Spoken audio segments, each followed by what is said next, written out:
The ജേർണലിസ്റ്റിലേക്ക് American president Donald Trump അടപടലം കുടുങ്ങിയിരിക്കുകയാണ്. ഇറാനെ ഭയപ്പെടുത്തുക എന്ന ലക്ഷ്യത്തോടെ ഇറാന് നേരെ തൊടുത്തുവിട്ട മിസൈലുകളും ഇറാനിൽ വിക്ഷേപിച്ച ബോംബുകളുമൊക്കെ തിരിച്ച് ട്രംപിന്റെ നെഞ്ചത്ത് തന്നെ വീഴുന്ന അവസ്ഥയിലേക്ക് കാര്യങ്ങൾ എത്തിയിരിക്കുന്നു എന്ന് വേണമെങ്കിൽ ആലങ്കാരികമായി പറയാം. കാരണം അത്രയും ഗുരുതരമായ പ്രതിസന്ധികൾ, തിരിച്ചടികൾ ട്രംപ് തുടർച്ചയായി നേരിട്ട് കൊണ്ടിരിക്കുകയാണ്. നോക്കുക, ഇറാന്റെ റെജിം ചേഞ്ച് എന്ന ആവശ്യത്തിൽ ഊന്നിക്കൊണ്ട് ഇറാനിൽ ഒരു ഭരണമാറ്റം ഉണ്ടാകണമെന്നും അവിടെ താൻ പറയുന്ന ഭരണാധികാരി വരണമെന്നും ഹോർമുസ് കടലെടുക്ക് തന്റെ പേരിൽ അറിയപ്പെട്ട് അവിടെ മുഴുവൻ നിയന്ത്രിക്കണമെന്നും ഇറാന്റെ സമ്പുഷ്ടീകരിച്ച യുറേനിയം തട്ടിയെടുക്കണമെന്നും ഇറാന്റെ അനുസ്യൂതമായ എണ്ണപ്പാടങ്ങൾ സ്വന്തമാക്കണമെന്നും ഒക്കെയുള്ള ഒരുപാട് ദുരാഗ്രഹങ്ങളുമായിട്ടാണ് ട്രംപ് ഈ യുദ്ധത്തിന് ഇറങ്ങിത്തിരിച്ചത്. അന്ന് ട്രംപ് വിചാരിച്ചത് ഇസ്രായേലും കൂടെയുണ്ട്, ലോകരാജ്യങ്ങൾ തന്നെ പിന്തുണയ്ക്കും, ഗൾഫ് മേഖലയിൽ തനിക്ക് ഇഷ്ടം പോലെ സൈനിക കേന്ദ്രങ്ങളുണ്ട്, ഇവിടങ്ങളിൽ നിന്നൊക്കെ ഇറാനെ കടന്നാക്രമിച്ച് വരിഞ്ഞു മുറുക്കി പൂട്ടിക്കെട്ടി അവസാനിപ്പിക്കാം, അങ്ങനെ ലോകത്തിന്റെ എണ്ണ സമ്പത്തിന്റെയും യുറേനിയം സമ്പത്തിന്റെയും ഒക്കെ വലിയൊരു ഭാഗം തന്നിലേക്ക് എത്തുമെന്ന നിലയിലൊക്കെയാണ് ട്രംപ് ഈ യുദ്ധത്തെ സമീപിച്ചത്. ഇറാനെ പൂർണ്ണമായും വില കുറച്ച് കാണുകയും ചെയ്തു. പക്ഷേ ചെയ്തു കൂട്ടിയതിനൊക്കെയും കനത്ത ശിക്ഷ ട്രംപിനെ തേടി എത്തുകയാണ്. സ്വന്തം നാട്ടിൽ നിന്ന് പോലും ട്രംപിന് ശക്തമായ എതിർപ്പുകൾ നേരിടുകയാണ് എന്നുള്ളതാണ് ഏറ്റവും ഒടുവിൽ പുറത്തു വരുന്ന വിവരം. അതായത് ഇറാന്റെ ഭരണമാറ്റത്തിന് തയ്യാറെടുത്ത് കുതിച്ചു ചാടിയ ട്രംപ് 4 മാസത്തിനിപ്പുറം അമേരിക്കയിൽ ഒരു ഭരണമാറ്റത്തിനടുത്ത് വരെ കാര്യങ്ങളെ എത്തിച്ചിരിക്കുന്നു. അതായത് ട്രംപിന്റെ പണി പോകുന്ന അവസ്ഥയിലേക്ക് കാര്യങ്ങൾ എത്തിക്കൊണ്ടിരിക്കുകയാണ് എന്നുള്ള വിവരവും ഇപ്പോൾ പുറത്തു വരികയാണ്. ഇന്നലെയും ഇന്നുമായി സംഭവിച്ച ചില നിർണായകമായ കാര്യങ്ങൾ അത് ട്രംപിന്റെ നിലനിൽപ്പിനെ പോലും വല്ലാത്ത രീതിയിൽ ബാധിക്കുന്നതാണ് എന്നുള്ളതാണ് ഏറ്റവും പ്രധാനപ്പെട്ട വസ്തുത. ട്രംപിന്റെ ഇറാനെതിരായ യുദ്ധ അധികാരത്തിന് നിയന്ത്രണം ഏർപ്പെടുത്തുന്ന വാർ പവേഴ്സ് റെസല്യൂഷൻ ഇപ്പോൾ അമേരിക്കയുടെ പ്രതിനിധി സഭയിൽ പാസ്സായിരിക്കുകയാണ്. 208-നെതിരെ 215 വോട്ടുകൾക്കാണ് ഈ പ്രമേയം പാസാക്കിയത്. ഡെമോക്രാറ്റ് പാർട്ടിയുടെ അംഗങ്ങളാണ് ഈ പ്രമേയം കൊണ്ടുവന്നത്, അവിടുത്തെ പ്രതിപക്ഷം. പക്ഷേ ട്രംപിന്റെ ടീമിൽപ്പെട്ട റിപ്പബ്ലിക്കൻ പാർട്ടിയിൽപ്പെട്ട 4 പേർ കൂടി ഈ പ്രമേയത്തെ പിന്തുണച്ചു. അതുകൊണ്ടാണ് ട്രംപിനെതിരായ യുദ്ധാധികാരങ്ങൾ പരിമിതപ്പെടുത്തുന്ന, ഇറാനെതിരായ യുദ്ധത്തെ പിടിച്ചുകെട്ടാൻ പര്യാപ്തമായ ഒരു നിയമത്തിന്റെ പാസ്സാകൽ അതിന്റെ പ്രാഥമിക ഘട്ടം കഴിഞ്ഞിരിക്കുന്നത്. അതായത് ഈ നിയമത്തിൽ പറയുന്നത്, അല്ലെങ്കിൽ ഈ പ്രമേയത്തിൽ പറയുന്നത്, ഏറ്റവും പ്രധാനമായി അമേരിക്ക ഇനി ഏതെങ്കിലും രാജ്യവുമായി യുദ്ധത്തിൽ ഏർപ്പെടണമെങ്കിൽ പ്രസിഡന്റ് അത്തരമൊരു തീരുമാനം എടുക്കണമെങ്കിൽ അതിന് US കോൺഗ്രസിന്റെ അനുമതി ആവശ്യമാണ്. അതായത് നമ്മുടെ പാർലമെന്റ് പോലത്തെ സംവിധാനം. അത് ഒറ്റക്കെട്ടായി അനുമതി നൽകിയാൽ മാത്രമേ ഇനി അമേരിക്കൻ പ്രസിഡന്റിന് ഏകപക്ഷീയമായി തീരുമാനങ്ങൾ, യുദ്ധകാര്യങ്ങളിൽ തീരുമാനമെടുക്കാൻ കഴിയൂ എന്നാണ് ഇതിൽ ആത്യന്തികമായി പറയുന്നത്. അത് ഇനി US സെനറ്റിൽ പാസ്സായി കഴിഞ്ഞാൽ തീർച്ചയായും ട്രംപിന് യുദ്ധം നിർത്തിവെക്കേണ്ടി വരും, സൈന്യത്തെ പിന്തിരിപ്പിക്കേണ്ടി വരും, അല്ലെങ്കിൽ US കോൺഗ്രസിന്റെ അനുമതി ലഭിച്ചെങ്കിൽ മാത്രമേ തുടർ നടപടികളുമായിട്ട് മുന്നോട്ട് പോകാൻ കഴിയൂ.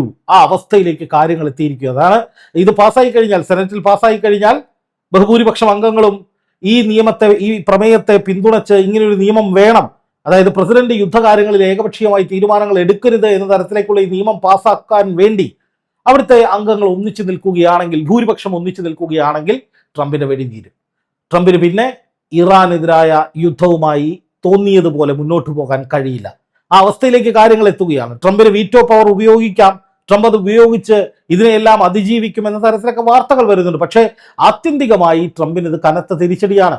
ഈ പ്രമേയം പാസ്സായ സമയത്ത് ട്രംപുമായി ബന്ധപ്പെട്ട കേന്ദ്രങ്ങൾ, അല്ലെങ്കിൽ അമേരിക്കൻ ഭരണകൂടത്തിന്റെ പ്രതിനിധികൾ, അല്ലെങ്കിൽ ഈ യോഗത്തിൽ ട്രംപിന്റെ നിലപാട് അറിയിക്കുന്നവർ പറഞ്ഞത് ഇപ്പോൾ തന്നെ ഇറാനുമായുള്ള യുദ്ധം ഏതാണ്ട് അവസാനിച്ചു എന്നാണ്. അതായത് യുദ്ധം മടുത്തു അമേരിക്കയ്ക്ക്, യുദ്ധം നിർത്തി എങ്ങനെയെങ്കിലും തിരിച്ചു പോകാനുള്ള തയ്യാറെടുപ്പിലാണ് ട്രംപ്. അതുകൊണ്ടാണ് ഇപ്പോൾ നിരന്തരമായി ചർച്ചകൾ നടക്കുകയാണ്, സമാധാനം ഉടൻ ഉണ്ടാകും, ഒരാഴ്ചയ്ക്കുള്ളിൽ യുദ്ധം അവസാനിക്കും, ഇപ്പോ ഇറാനുമായുള്ള യുദ്ധം ഏതാണ്ട് അവസാനിച്ച മട്ടിലാണ് എന്നൊക്കെ ട്രംപ് നിരന്തരമായി പറഞ്ഞുകൊണ്ടിരിക്കുന്നത്. പക്ഷേ യാഥാർത്ഥ്യം എന്താണ് നമുക്കറിയാം. ഇറാൻ അതിശക്തമായ ആക്രമണങ്ങൾ അമേരിക്കയ്ക്ക് നേരെ നടത്തിക്കൊണ്ടിരിക്കുകയാണ്. അമേരിക്കൻ സൈനിക കേന്ദ്രങ്ങൾക്ക് നേരെ ആക്രമണം നടത്തുന്നു. അമേരിക്കയുമായി ഏറ്റവും അടുത്ത ബന്ധം സൂക്ഷിക്കുന്ന കുവൈറ്റിലെ എയർപോർട്ടിലേക്ക് ആക്രമണം നടത്തിയെന്ന് വാർത്തകൾ വരുന്നു.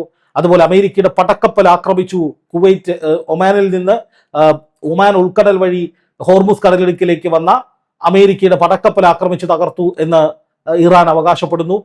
അമേരിക്കയുടെ വാണിജ്യ കപ്പലിന് നേരെ ആക്രമണം നടത്തുന്നു. ചർച്ചകൾ ഒന്നും തന്നെ മുന്നോട്ട് പോകുന്നില്ല. ചർച്ചകളൊന്നും ഇപ്പോൾ നടക്കുന്നില്ല, ചർച്ചകളിൽ അനുകൂല തീരുമാനങ്ങൾ ഉണ്ടാകുന്നില്ല എന്ന് ഇറാൻ വിദേശകാര്യമന്ത്രി പറയുന്നു. അതുപോലെ തന്നെ ഇറാന്റെ ആത്യന്തികമായിട്ടുള്ള തീരുമാനം എന്ന് പറയുന്നത് ഞങ്ങൾ ഇനി ചർച്ചയ്ക്കില്ല, ഞങ്ങളുടെ തീരുമാനങ്ങൾ, ഞങ്ങളുടെ ആവശ്യങ്ങൾ, അവകാശങ്ങൾ അംഗീകരിക്കാത്തിടത്തോളം കാലം ഒരു തരത്തിലുള്ള തീരുമാനത്തിലേക്കും ഞങ്ങളില്ല, ഒരു തരത്തിലും അനുകൂലമായ ഒരു നടപടിയിലേക്ക് ഞങ്ങളില്ല എന്ന് ഇറാൻ പറയുകയാണ്. അപ്പൊ സ്വാഭാവികമായിട്ടും ഒരു വശത്ത് അമേരിക്ക എങ്ങനെയെങ്കിലും യുദ്ധം അവസാനിച്ച് പിന്മാറാൻ വേണ്ടിയുള്ള സകല വഴികളും തേടുമ്പോൾ, മറുവശത്ത് അങ്ങനെ അമേരിക്കയെ വെറുതെ വിടില്ല, ചെയ്തതിനൊക്കെയും കണക്ക് പറയിപ്പിച്ചിട്ടേ വിടൂ എന്ന നിലയിലേക്ക് ഇറാനും ശക്തമായി നിലപാടെടുക്കുകയാണ്. അതാണ് ഞാൻ പറഞ്ഞത് നേരത്തെ ഈ തംബ്നെയിലിൽ പറഞ്ഞതുപോലെ, അമേരിക്ക ഇറാനിലേക്ക് മിസൈലുകൾ വിടുന്നു, ബോംബാക്രമണം നടത്തുന്നു, അപ്പോഴൊന്നും പ്രതീക്ഷിക്കാത്ത പോലെ ഇതൊക്കെ തിരിച്ച്, ഇതിൻ്റെയൊക്കെ അനന്തരഫലങ്ങൾ തിരിച്ച് ട്രംപിന്റെ മുന്നിലേക്ക് വരികയാണ്, ട്രംപിന്റെ നെഞ്ചത്തേക്ക് വരികയാണ്.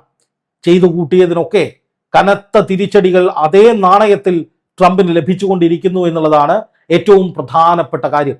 അതുകൊണ്ട് തന്നെയാണ് ട്രംപിനെ പൂട്ടിക്കെട്ടുന്ന വിധത്തിൽ ഇപ്പോൾ US പ്രതിനിധി സഭയിൽ ഒരു തീരുമാനമുണ്ടാകുന്നത്, പ്രമേയം പാസ്സാക്കപ്പെടുന്നത്.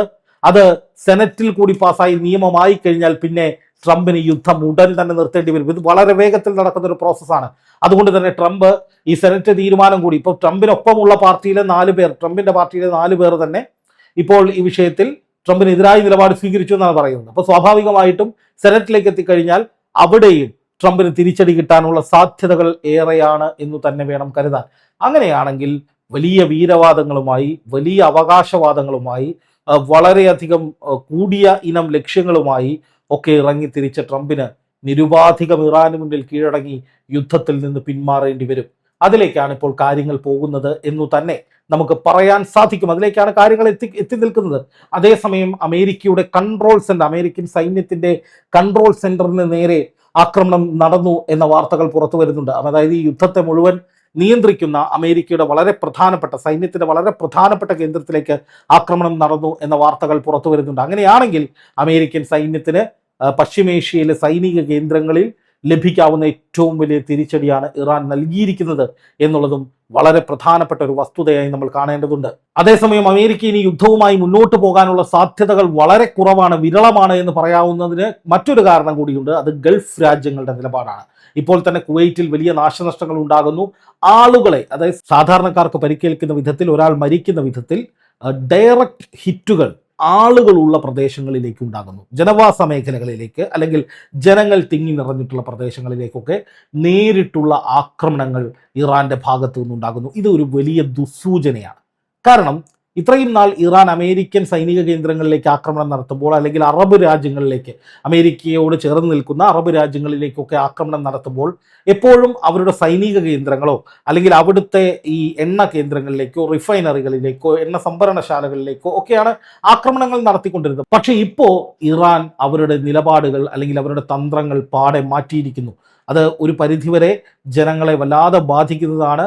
മലയാളികൾ അടക്കമുള്ള ലക്ഷക്കണക്കിന് പ്രവാസികളുടെ മുന്നോട്ടുള്ള പോക്കിനെ തന്നെ വല്ലാത്ത തരത്തിൽ ഭീതിപ്പെടുത്തുന്നതാണ് ജനങ്ങളുള്ളിടങ്ങളിലേക്ക് ആക്രമണം വരുന്നത്. ഇറാനല്ല അതിന് പിന്നിൽ എന്നൊക്കെ ഇറാൻ പറയുന്നുണ്ടെങ്കിലും ഔദ്യോഗിക സ്ഥിരീകരണം അനുസരിച്ച് ഇറാനാണ് ഈ വിമാനത്താവളത്തിലേക്ക് ആക്രമണം നടത്തിയത്. അങ്ങനെയാണെങ്കിൽ ഇതുപോലുള്ള ആക്രമണങ്ങൾ ഇനിയും വരികയാണെങ്കിൽ അത് ഗൾഫ് രാജ്യങ്ങളിൽ വലിയ ആശങ്കയുണ്ടാക്കും. അവർക്ക് പിടിച്ചു നിൽക്കാൻ കഴിയാത്ത അവസ്ഥ വരും. അവർ തന്നെ അമേരിക്കയോട് എത്രയും വേഗം യുദ്ധം അവസാനിപ്പിക്കാൻ വേണ്ടി ആജ്ഞാപിക്കുന്ന അവസ്ഥയിലേക്ക് കാര്യങ്ങൾ എത്തും. ഇപ്പോൾ തന്നെ ട്രംപിനെതിരെ വലിയ രോഷം ഗൾഫ് രാജ്യങ്ങളിലുണ്ട്. അവിടുത്തെ ഭരണാധികാരികൾ ട്രംപിനോട് ചേർന്ന് നിൽക്കുന്ന സമീപനങ്ങൾ സ്വീകരിക്കുന്നുണ്ടെങ്കിലും അറബ് ജനത, ഗൾഫ് മേഖലയൊന്നാകെ യുദ്ധം കൊണ്ട് വല്ലാത്ത രീതിയിൽ ബുദ്ധിമുട്ടുകൾ അനുഭവിച്ചുകൊണ്ടിരിക്കുകയാണ്. ആലോചിച്ച് നോക്കുമ്പോൾ ഇതിന്റെ കാരണക്കാരെന്ന് പറയുന്നത് അമേരിക്ക തന്നെയാണ്. അത് ആർക്ക് വേണ്ടിയാണ്?